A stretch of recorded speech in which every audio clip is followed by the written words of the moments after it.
So physical science students, we're going to walk through lab 14, which is called hurricane tracking.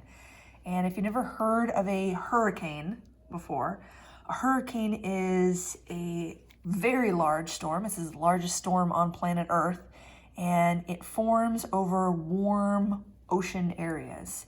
And in North America, we call these types of storms a hurricane. If the same low pressure system forms over the western North Pacific, we call it a typhoon.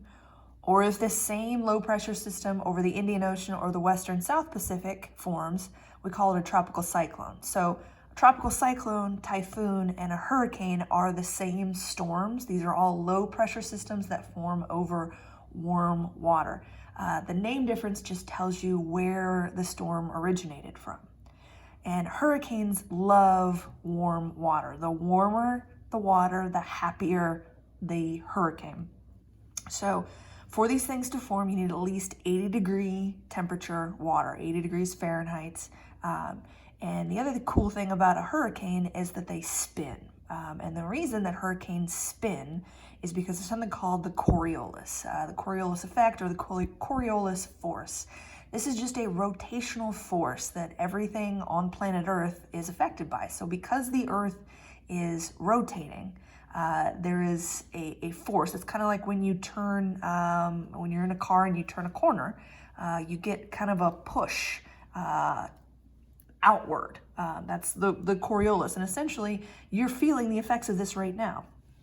And anything that is a fluid or a free-moving object is gonna feel the effects of this Coriolis, and it's gonna get pushed, or it's gonna veer off its original course. So it doesn't go in a straight line. So winds on planet Earth do not go in a straight line because of the Coriolis. And depending on what hemisphere you're in, you're gonna get a different direction of that curve. It's gonna push, Coriolis is gonna push things in different directions. So if you're in the northern hemisphere, you're going to get pushed to the right. If you're in the southern hemisphere, things get pushed to the left.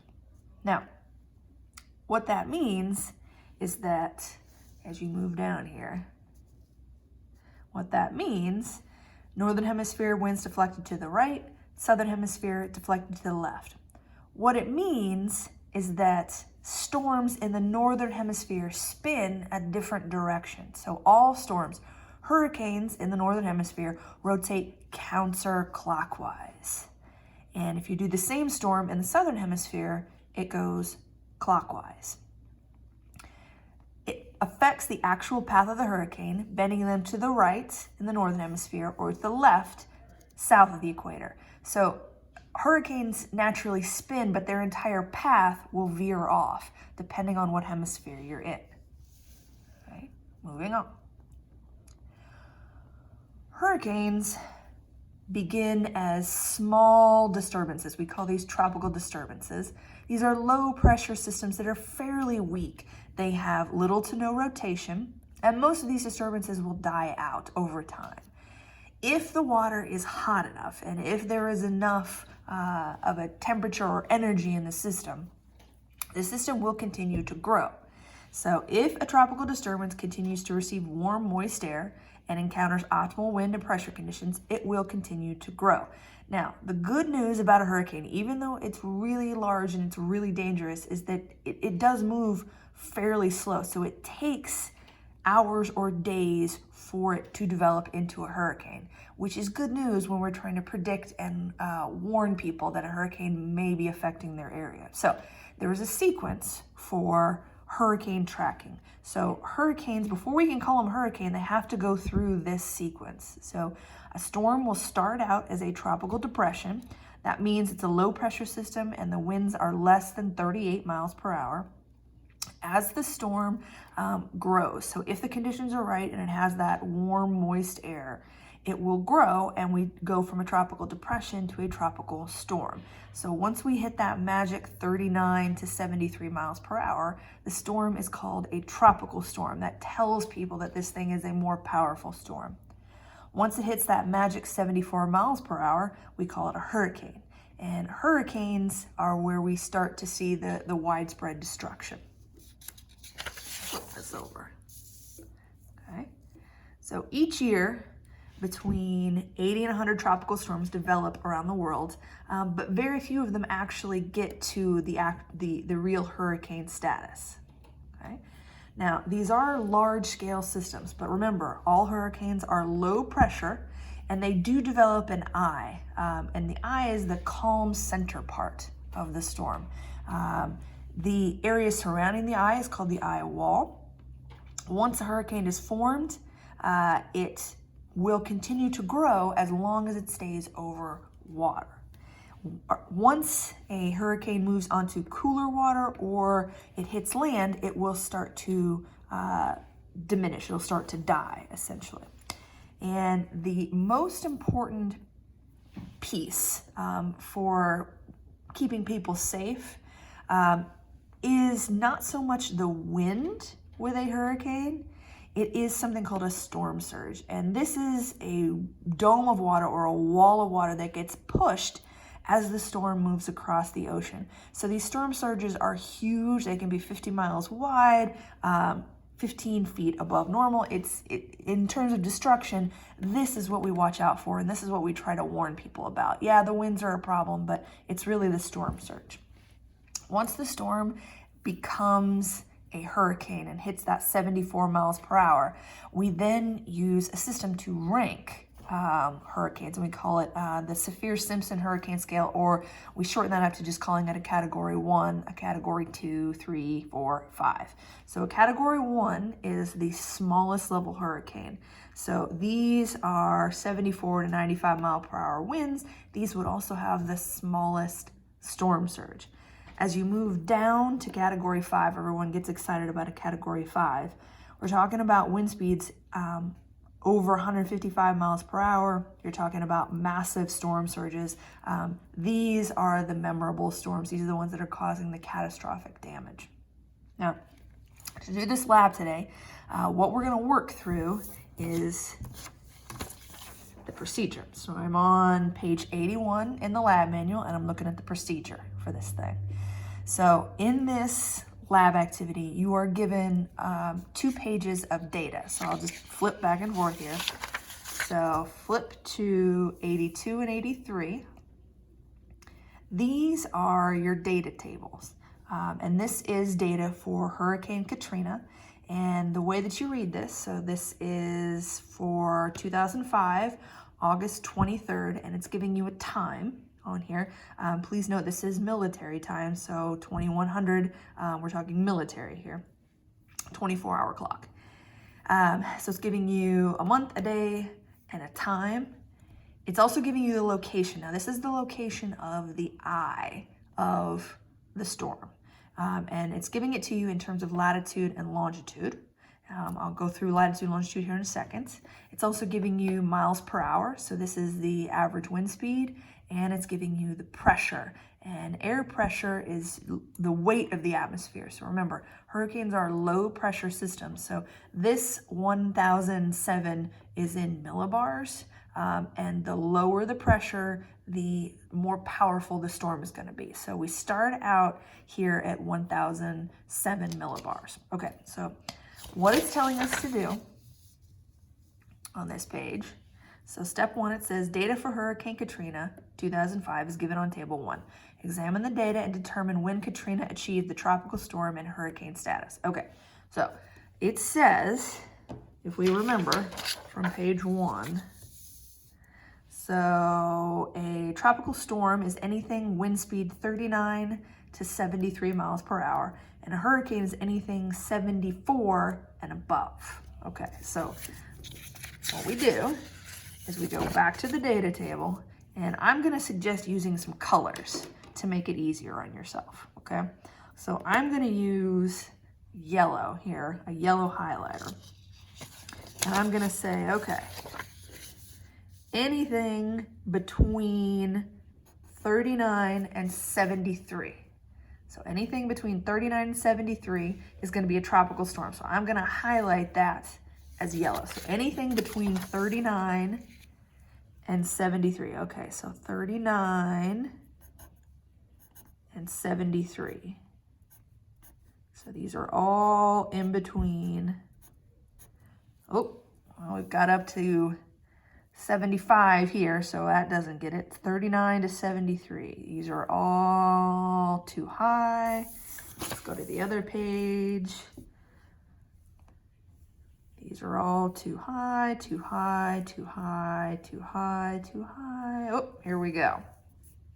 So we move down. So 39 to 73. So tropical storm. Oops, I made a mistake. For that, I'm just going to make a little mark here. That should be corrected. Didn't mean to highlight that. Apologies. So 65, 60, 50, and 39, we're not going to highlight. Okay. So anything that I just highlighted yellow, except for that mistake I made, that's going to be tropical storm status. Okay, cool. So now I'm going to grab another color. I'm going to say, okay, anything that is wind speeds greater than 74, I'm going to do green. Okay, so flip the page again, go back to my chart. So anything 74 and above. So these are all,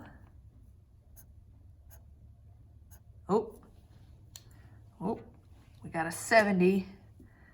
So that gets tropical storm status. We're gonna say anything 74 and above. So this is 74 and above.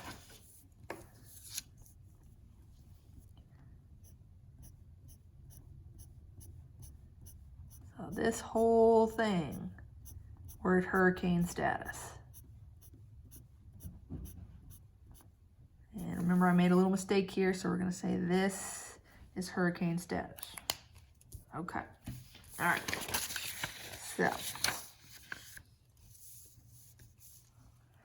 So what we were supposed to do is data for Hurricane Katrina is given on table 1. Examine the data and determine when Katrina achieved tropical storm and hurricane status. Okay, so we did that. We know that this thing became a tropical storm on August 24th, and it became a hurricane here on August 25th, but then it did knock back down to tropical storm, and then it kicked back up to hurricane status. Okay. Using small pencil dots, plot Katrina's approximate position for every 9 and 21 hours on NOAA's hurricane tracking chart. Okay, so hurricane tracking charts, that is this, okay? So this is a hurricane tracking chart. What you're looking at here, so you can see here's the state of Florida, and we've got Cuba down here. This is the Gulf of Mexico in this area. We've got Mexico, this is the Yucatan Peninsula on this side. So what we're supposed to do is plot the data. Now, the data, we need to figure out where the location is, okay? And to do this, you need to understand what latitude and longitude is. Okay, so for example, so that first data point, the latitude is 23.2 and the longitude is 75.5. Okay, so latitude lines on the map go left to right. So these on the side, these are latitude. Okay. On the bottom, these measurements are called longitude. All right, so latitude lines go left to right. Longitude goes up and down. So you can find any location on planet Earth based on a latitude and a longitude. So remember, our first data point was 23.2 and 75.5. So latitude is on the side, so we want 23.2. So here's the 23 mark. And we're just a touch above it. I'm gonna make a little mark. So we're like right there. There's our 23.2, okay? And then we've got a longitude of 75.5. All right, so 75.5. So here's 76, here's 76, here's 77. So we wanted 75.5. So 75.5 is kind of like right here, 75.5. So it's where latitude and longitude cross, is where our first mark goes. So right here is where we're starting out. So remember, 23.2 and 75.5. We're kind of right in that neighborhood. Now, did this have a color associated with it? Nope, we were at 35. So this was still tropical depression, so I'm just gonna leave it alone, okay? Now, we want to mark every 9 and 2100 hours. Okay, 9 and 2100. So let's do the next one. So here's 9, and we wanna do latitude of 24 and a longitude of 76.4. Okay, so latitude of 24. So here's my 24 mark. Here's my 24. And 76.4 is where I'm at. 76.4. Okay. 76 and 76.4 is kind of right here. 76.4. So 24 and 76.4. So we are like right there. Okay, does that get a color? And nope, that's wind speeds are still 35 miles per hour, so it's still a tropical depression. Okay, on to the next one. So again, we're doing every 9 and 21 hours. So we did the 9, let's do 21. Okay, so here's our next 21. So this one is at 25.6. For latitude, so 25.6, maybe right about there, 25.6. And so 25.6 and 77.2, okay. 77.2, maybe right about there, 77.2. 25.6, 77.2. So we're maybe right about here on the map. Now, does this get a color? So that one we decided was yellow. So we want to make a little mark here. Okay. So that is where it starts to form a tropical storm. Now I'm gonna keep graphing. Remember, you're only gonna graph every 9 and 2100 hours, and go ahead and start graphing on your own. And remember, we wanna color when we start to see that change between tropical storm and a hurricane. All right, I'll check back in a minute.